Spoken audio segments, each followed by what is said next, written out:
Hello बच्चों, कैसे हैं आप लोग। आज हम एक बहुत ही अच्छा टॉपिक पढ़ने वाले हैं। अब तक आपको पता हो तो हमने एटॉमिक स्ट्रक्चर में काफ़ी हद तक कवर कर लिया है। मुश्किल से अब 2 3 4 टॉपिक और हैं, ठीक है। तो अब से ये टॉपिक ख़त्म हो जाएगा। ये चैप्टर आई थिंक तो ज़्यादा बड़ा भी नहीं बचा है। अब बहुत चीज़ें समझने वाली है।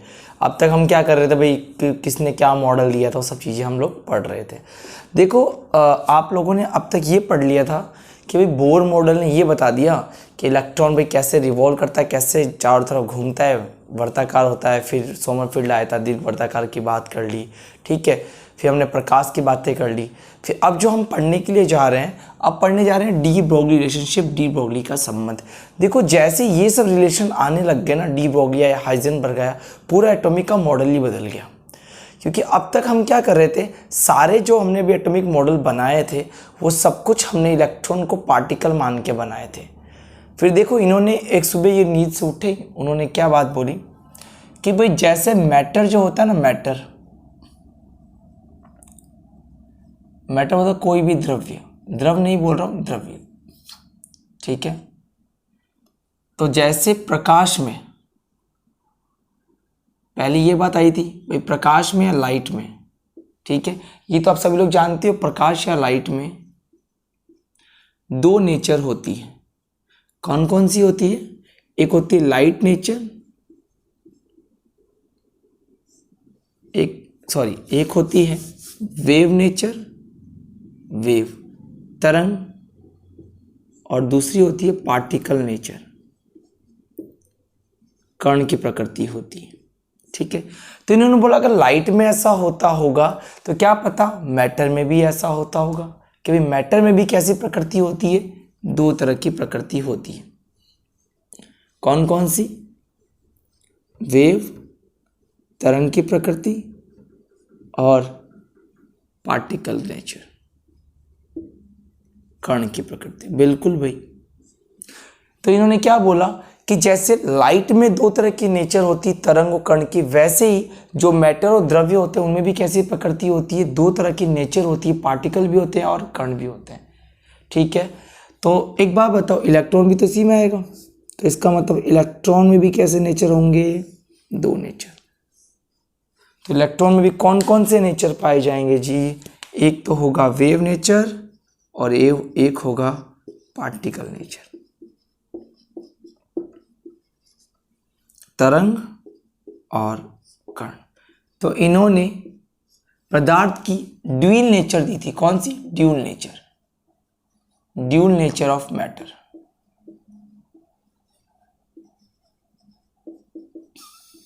ठीक है। द्रव्य की दोहरी प्रकृति। और इनका कहना भी देखो बहुत हद तक सही भी था। क्यों सही था? जैसे एक इलेक्ट्रॉन की बात करो, एक बात, इलेक्ट्रॉन इतना छोटा आता है तो पार्टिकल ही, लेकिन कितना छोटा है वो क्या दिखाई देता है? उसकी स्पीड भी बहुत तेज है। तो इलेक्ट्रॉन इतनी स्पीड से घूमता है कि पार्टिकल तो होता ही है, लेकिन साथ में इतनी स्पीड से घूमता है कि उसके अंदर कौन सी नेचर आ जाती है? वेव नेचर आ जाती है। तो इन्होंने क्या बोला, इन्होंने जनरली आप ये बोल देना कि जैसे लाइट में वेव और पार्टिकल दोनों नेचर होता है, उसी तरह डी ब्रोगली ने बात बोली कि मैटर में भी ड्यूल नेचर होता है, तरंग और कण। और मैटर में कौन आते हैं? इलेक्ट्रॉन भी आते हैं। तो इलेक्ट्रॉन की कैसी नेचर होती है? ड्यूल नेचर होती है। तो इनके द्वारा इन्होंने ड्यूल नेचर ऑफ इलेक्ट्रॉन को डिफाइन किया। क्लियर है कि यहां तक सब समझ चुके हैं? तो ध्यान रखना, डी ब्रोगली ने क्या बोला? तो उन्होंने बोला था इलेक्ट्रॉन की नेचर कैसी होती है? ड्यूल नेचर होती है। वो पार्टिकल भी होता है एज वेल एज वेव भी होता है, कण और तरंग दोनों की भांति व्यवहार करता है। तो ये तो मैंने आपको पढ़ा दिया था। उसको उन्होंने किससे रिलेटेड किया था? मैटर से। और एक्चुअल में ऐसा हुआ है, क्योंकि इलेक्ट्रॉन एक पार्टिकल होता है। आप जानते हो कि उसका कुछ ना कुछ पॉइंटों में मास है। मास तो है ना, मुझे पता 10⁻³ kg होता है, लेकिन कुछ तो मास है। क्लियर है सभी तक यहाँ के? ठीक है। तो इन्होंने ये बात और बोल दी कि भैया जैसे मैटर में दो नेचर होती है, वैसे इलेक्ट्रॉन में भी क्या है? दो नेचर। क्या सर हमारे में भी होती है? क्या हम भी तो मैटर है? बिल्कुल आप में भी होती है। कैसे? हम तो दिखाई दे रहे हैं। इसका मतलब आप लोगों में पार्टिकल नेचर ज़्यादा है और वेव नेचर क्या है? कम है। लेकिन भूत में पार्टिकल नेचर क्या है? कम है, और वेव नेचर क्या है उसका ज़्यादा है, इसलिए भूत दिखाई नहीं देता है, इसलिए भूत होते हैं, ध्यान रखना। समझ में आ गई बात, है ना? चलो इसको नोट कर लो फटाफट, फिर आगे बात करते हैं। ठीक है, कुल मिला के एक छोटी सी बात बोल सकते हैं कि जो हमारा एटम होता है उसमें क्या पाई जाती है? मास वेव। ठीक है, द्रव्यमान तरंग पाई जाती है।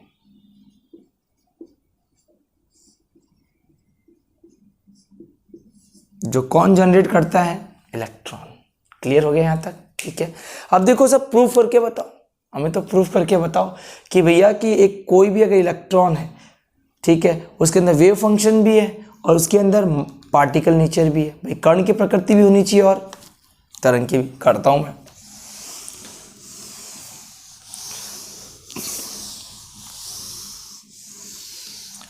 तो यहां तक आई थिंक आप लोगों को क्लियर हो गया होगा कि मैं क्या कहने की कोशिश कर रहा हूं। ठीक है, अब आगे देखो, आगे समझो। देखो आइंस्टीन की इक्वेशन आई थी, आपको पता हो तो आइंस्टीन की इक्वेशन है। ठीक है, आइंस्टीन की जो इक्वेशन है वो क्या है, सब जानते हो। E इक्वल्स टू क्या होता है? mc²। और ये इक्वेशन उन्होंने किसके लिए दी थी? पार्टिकल के लिए दी थी। पार्टिकल एनर्जी की बात करते हैं इसके अंदर। ठीक है भाई, जिसका भी इसका मास होना चाहिए, उसका क्या होना चाहिए? वेलोसिटी। और जानते हैं इलेक्ट्रॉन का क्या होता है? मास होता है, उसका वेग भी होता है। उसके बाद आप जानते हो प्लांक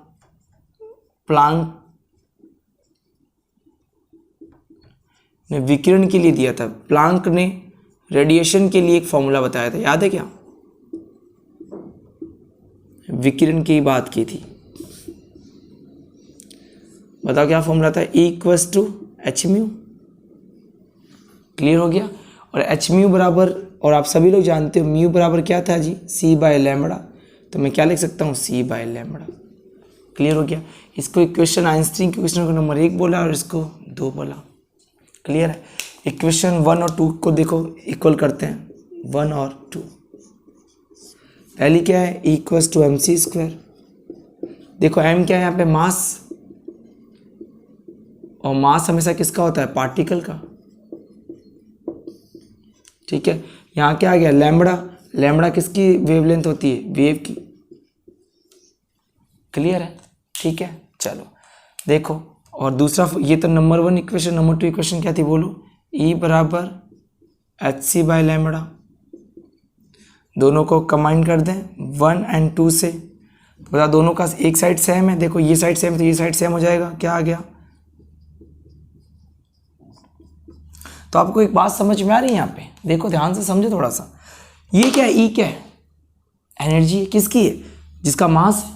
यहाँ पे ई क्या है? जिसका लैम्बडा है, जिसकी वेवलेंथ हो। और लैम्बडा किसका होता है? तरंग का होता है। याद है इलेक्ट्रोमैग्नेटिक रेडिएशन आपको मैंने जब पढ़ाई थी तो मैंने आपको बताया था उसके अंदर कि लैम्बडा क्या होती है? तरंग देरी होती है। क्लियर है? और वो किसके लिए पड़ी थी? इलेक्ट्रोमैग्नेटिक रेडिएशन वैद्युत चुंबकीय तरंगों के लिए पड़ी थी, याद हो तो। ठीक है, चलो जी। तो देखो, क्या मैं एक सी से एक सी काट दूं? देखो बच्चों, देखो काट दूं। अच्छा क्या बच गया बताओ? m और c बच गया यहाँ पे h/λ। ठीक है, चलो। तो यहाँ तक आई थिंक आपको क्लियर हो गया होगा कि मैं क्या कहने की कोशिश कर रहा हूँ। देखो यहाँ से लैम्बडा को इधर भेज देता हूँ। ठीक है, तो अगर मैंने लैम्बडा को इधर भेज दिया और mc को इधर भेज दूँ, ठीक है, इसको स्मॉल कर देना आप। ठीक है, तो बताओ क्या हो जाएगा? Lambda equals to h/mc। ठीक है, ध्यान रखना c यहाँ पर वेलोसिटी को दिखाता है, वेग को दिखाता है। तो मैं क्या लिख सकता हूँ? Lambda equals to h/mv। Clear यहाँ तक सभी को? देखो ये फॉर्मूला बन गया। और यहाँ पर मुझे एक बात बताओ, इस फॉर्मूले की मैं बात कर रहा हूँ। आपने फॉर्मूला निकाला लैम्बडा इक्वल्स टू h/mv। ध्यान रखना mv बराबर क्या होता है? संवेग या मोमेंटम बोलते हैं इसी को, मोमेंटम। ठीक है, किससे दिखाते हैं इसको? p से। तो क्या मैं लिख सकता हूँ लैम्बडा इक्वल टू h/p। और याद करो, क्या मैं ऐसे लिख सकता हूँ? Lambda inversely proportional to p। और ये हटता तभी तो क्या आता है, lambda equals to h upon p, और पी बराबर ही क्या होता है, एम वी। तो बताओ लैम्बडा इक्वल्स टू क्या आ गया, एच अपॉन एम वी। घूम फिर के वही आ रहा है।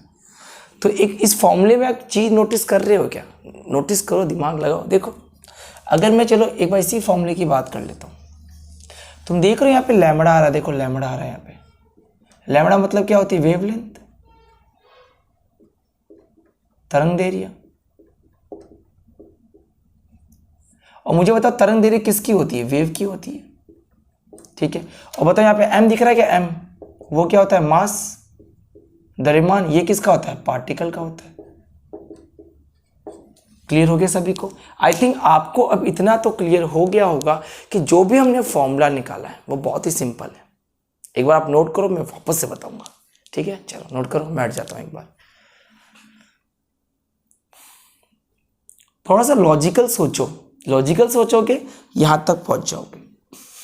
फिर आगे डेविसन जर्मन नाम के दो साइंटिस्ट थे, इन्होंने इसके प्रयोग को बिल्कुल आइडेंटिफाई किया कि नहीं भाई ये बात सच बोल रहा है कि इलेक्ट्रॉन में बिल्कुल दो नेचर होती है, उसमें पार्टिकल नेचर भी होती है, वेव। अब सोचो, तुम दिमाग लगाओ, थॉमसन, रदरफोर्ड और ये बोर साहब इलेक्ट्रॉन को क्या मान के कैलकुलेट कर गए, पार्टिकल। और बाद में चला कि इसमें क्या होते हैं, वेव फंक्शन भी होते हैं। और जब इसका हिजनबर्ग आया ना, उसने तो बैंड बजा दी थी एटॉमिक मॉडल की, उसने तो आके पूरी पलट दी, जीरो पे पहुंचा दिया वापस। उसने तो बोर साहब की मॉडल की ऐसी तैसी कर दी थी पूरे अच्छे से। कैसे की थी देखो, मैं बताता हूँ तुम्हें,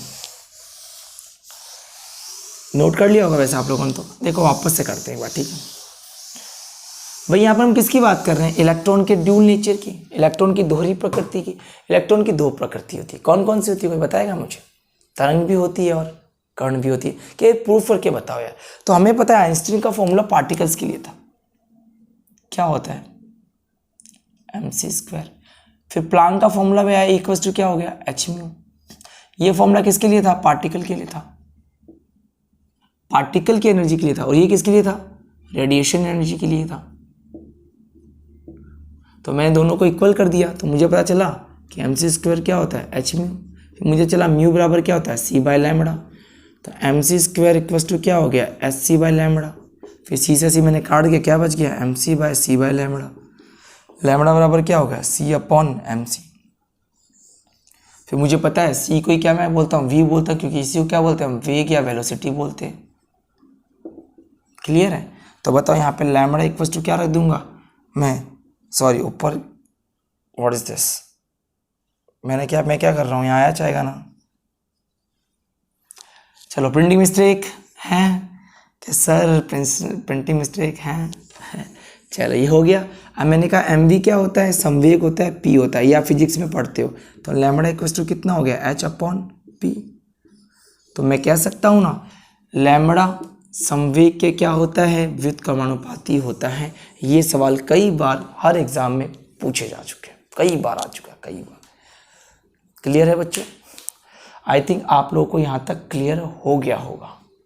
चलो अब नोट कर लो, क्लियर हो रहा है ना कैसे कर रहे हैं, पता रहना चाहिए, ध्यान रखना है ना। चलो तो हमने प्रूफ कर दिया, मुझे पता है जो ये लैम्बडा होता है ये क्या होता है, वेवलेंथ होती है, वेव के लिए होता है। और बताओ यहाँ पे ये जो m होता है वो क्या होता है, मास होता है। और मास या द्रव्यमान किसका होता है हमेशा, वेव का तो होगा नहीं, कण का ही होगा, पार्टिकल का ही होगा। देखो एक ही फॉर्मूले में इलेक्ट्रॉन के लैम्बडा की भी बात कर लिया और उसके m की भी, मतलब वेव की भी बात कर लिया और कण की भी बात कर ली। क्लियर है? नोट करो, यहाँ तक क्लियर हो गया, कर लोगे ना, कोई दिक्कत नहीं है ना, ठीक है। चलो बहुत बढ़िया बात है, तो कर लेना इसको, ठीक है। फिर इसको मैं एक न्यूमेरिकल करा दूंगा इसके ऊपर, बढ़िया सा न्यूमेरिकल कर लेना।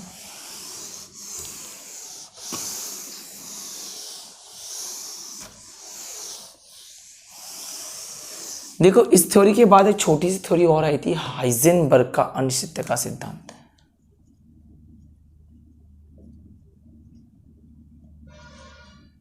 हाइजेनबर्ग, मैं इंक डाल देता हूँ मार्कर में, जब तक आप वीडियो को आराम से स्किप कर सकते हैं। हो गया? चलो, हाइजेनबर्ग अनिश्चितता सिद्धांत। देखो हाइजेनबर्ग का जो सिद्धांत आया था उसको बोलते हैं अनिश्चितता का सिद्धांत।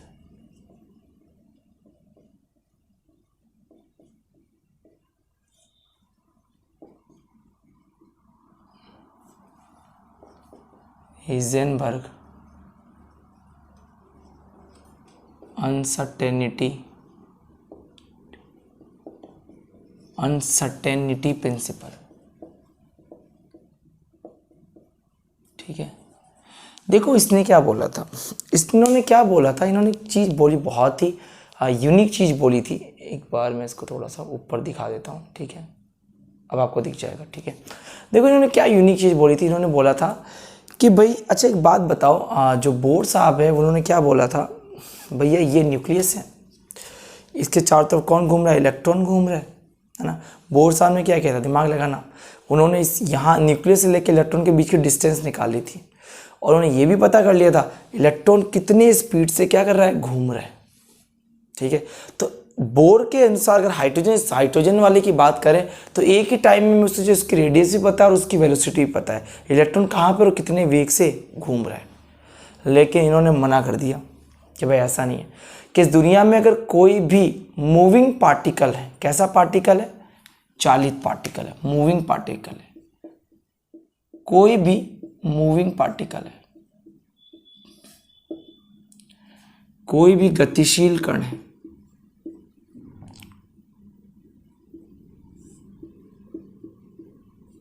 ठीक है, तो उसका आप एग्जैक्ट टाइम पे, एक निश्चित समय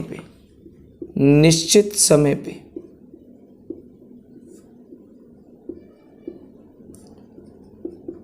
या मैं बोलूँ एग्जैक्ट टाइम पे आप उसकी पोजीशन, उसकी स्थिति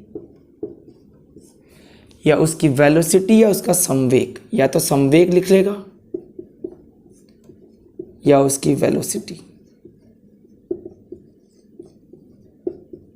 उसका वेग और उसका मोमेंटम एक साथ डिटरमाइन नहीं कर सकते, कैन नॉट बी डिटरमाइन।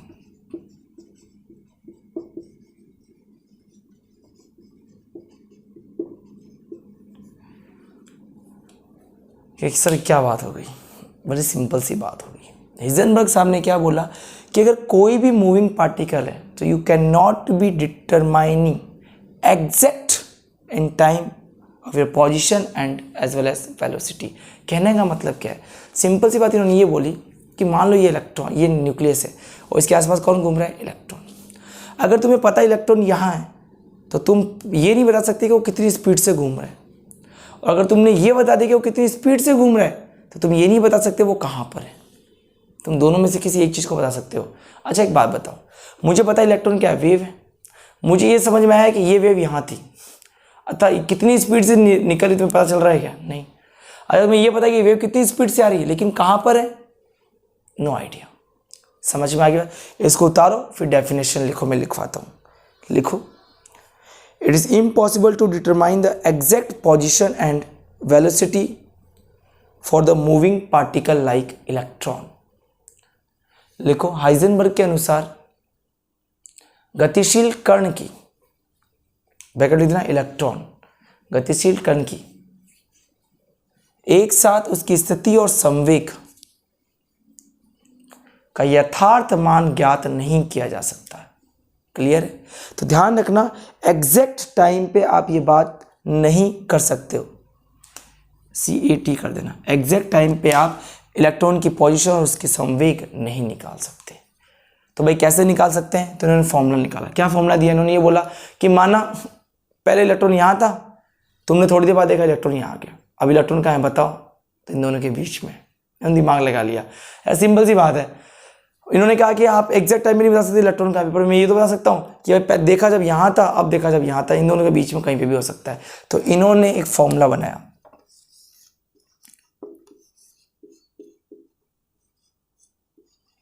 ध्यान रखना यहाँ पे H/4π एंगुलर मोमेंटम का मान। इन्होंने बोला भैया इलेक्ट्रॉन यहाँ पर है, डेल्टा एक्स का मतलब क्या है, पोजीशन ऑफ इलेक्ट्रॉन, एक्स का मतलब क्या है, पोजीशन ऑफ इलेक्ट्रॉन। इलेक्ट्रॉन की स्थिति। क्लियर है? पी क्या है यहाँ पे बच्चों? संवेग। किसका संवेग? इलेक्ट्रॉन का संवेग। एच क्या है? Planck constant. h/4 याद है? h/2 पढ़ा था। कौन है संवेग? याद आ गया? Angular momentum. यहाँ पे एंगुलर मोमेंटम का मान कितना बता दिया? इसमें इन्होंने h/4 बता दिया। ठीक है, तो सिंपल सी बात क्या बोली भाई, इलेक्ट्रॉन को एक साथ आप उसकी वेलोसिटी उसकी रेडियस निकाल नहीं सकते। बोर्ड ने तो निकाल दिया था, बोर्ड को तो पता था इलेक्ट्रॉन कहाँ है, कितनी स्पीड से घूम रहा है, उसकी रेडियस क्या है, पर वो एक इलेक्ट्रॉन के लिए था, तब वो थोड़ा सा लॉजिकल बता पाया। लेकिन 2 इलेक्ट्रॉन हो गए, 3 इलेक्ट्रॉन हो गए, तो बोर्ड तो फेल हो गया, क्योंकि बोर्ड तो पार्टिकल मान रहा है। और अब हम क्या पढ़ रहे हैं? इलेक्ट्रॉन तो पार्टिकल भी है और वेव भी है। समझ में आ गई बात है? बचपन में जो पैदा होता उसको लड़का समझ रहे थे, 5 साल बाद चला वो तो लड़की थी, है वो वाली बात यहाँ पर आ गई कि भैया अब तक तो इलेक्ट्रॉन क्या था? पार्टिकल था। लेकिन इलेक्ट्रॉन पार्टिकल ना होकर कौन सा फंक्शन है? वेव है। फिर बाद में एक बात और समझ में आ गई कि यार अगर कोई भी मूविंग पार्टिकल है, सीधी सी बात है, कोई पार्टिकल बहुत तेज घूम रहा है, अगर तुम्हें पता हो यहाँ पर वो कितनी स्पीड से घूमा, तुम नहीं बता पाओगे। अब वो कितनी स्पीड से घूम रहा है तुम्हें नहीं पता वो कहाँ पर है। तो हम कुल मिला के फिर से वही बात पे पहुँच गए कि अब आखिर न्यूक्लियस होता कैसे, उसमें कौन कैसे रहता है, इलेक्ट्रॉन है कहाँ। तो आज भी प्रॉब्लम हो गई यहाँ तक। फिर श्रोडिंगर साहब ने आके बताया, जापानी था वो, एक ही जापानी केमिस्ट्री में आया था जिसने पूरी बैंड बजा के रख दी लोगों की। ठीक है, फिर उसका उसी का वेव फंक्शन चलता है आगे चल के। चलो बात करेंगे, अभी आप ये उतार लो, फिर आगे बात करते हैं आराम से। ठीक है, क्लियर हो गया यहाँ तक? ठीक है, ये आप उतार लेना। ठीक है,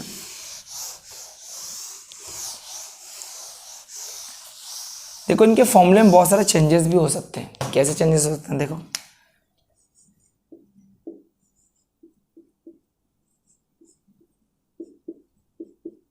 सही है वाला फॉर्मूला। ठीक है, समझ गए यहाँ तक?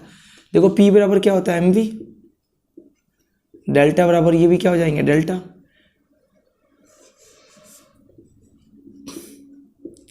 m तो क्या होता है? मास। मास तो फिक्स होता है, चेंज कौन होगी? वेलोसिटी। तो डेल्टा P बराबर क्या लिख सकता हूँ? m delta v। रख दो यहाँ मान।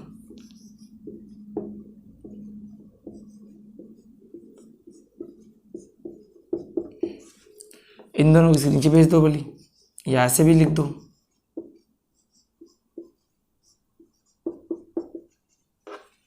क्लियर है यहाँ तक? है? ठीक है, ध्यान रखना ये इक्वल टू का भी साइन है, बराबर भी हो सकता है और इससे बड़ा भी हो सकता है। मैं ऐसे लिख सकता हूँ,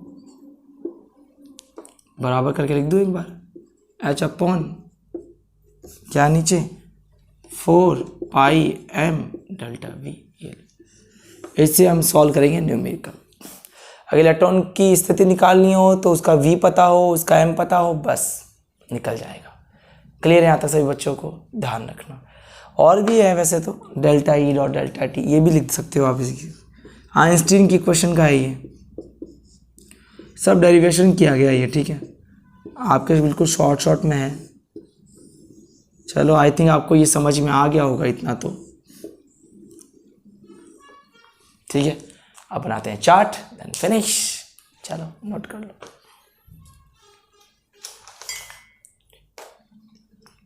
समझ में आ रहा है बात कैसे कर रहे हैं, है ना? आई थिंक आपको अच्छे से अब आ गया होगा, है ना? क्या करें, आजकल तबीयत थोड़ी ऐसी चलती है तो वीडियो बना नहीं पाता हूँ, है? आप लोग तो गुस्सा आता होगा, मास्टर एटीट्यूड में वीडियो नहीं बना के दे रहा है? कोई दिक्कत नहीं है, हो गया। ठीक है, चलो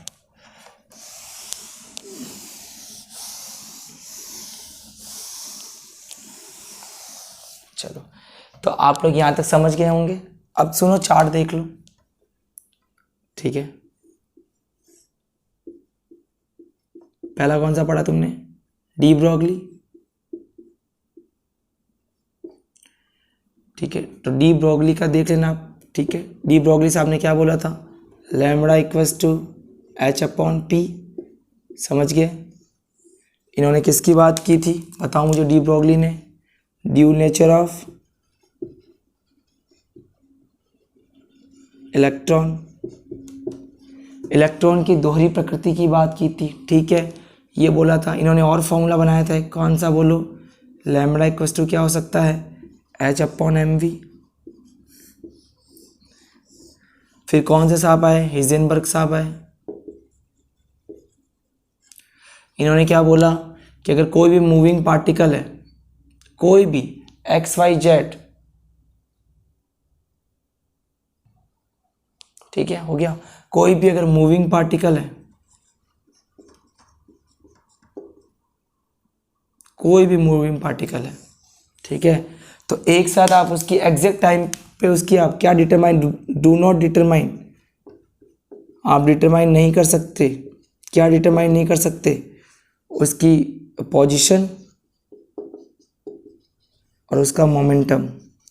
हिंदी मीडियम में लिख देना, ठीक है। यथार्थ मान ज्ञात नहीं कर सकते, उसकी स्थिति का और उसके मोमेंटम का। क्या फॉर्मूला बनाया था? अब इसके न्यूमेरिकल कर लेंगे ताकि आपको ये आसान लगने लग जाए।